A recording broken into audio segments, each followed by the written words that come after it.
ভাই আমরা সিঙ্গাড়া বানাচ্ছি। সিঙ্গাড়ায় আলু সিদ্ধ, একটু আলু কেটে নিলাম, তারপরে আলুগুলো সিদ্ধ করে নিয়ে সেইগুলো আবার সিদ্ধ হয়ে যাওয়ার পর সেই আলু থালায় ঢেলে ছেনে নিয়ে সেইগুলো পেঁয়াজ, লবণ, এরকম দেখতে হবে আলুটা।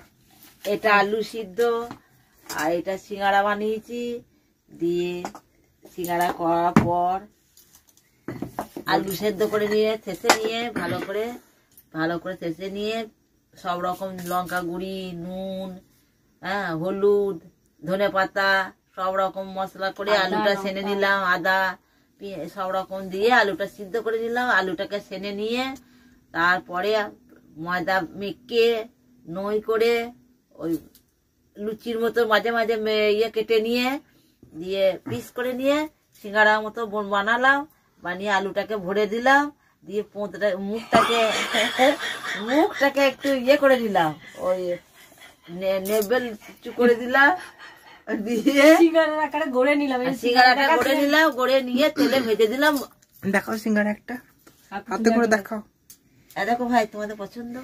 দেখো ভালো সিঙ্গাড়া বানিয়েছি। দেখতেই পেলো না। দেখো আমরা সিঙ্গাড়া বানিয়েছি। এই সিঙ্গাড়া এইবারে ভেজে সব সন্ধ্যাবেলায় রাতের বেলায় সব খাবো। এইখানে টাটা বাই।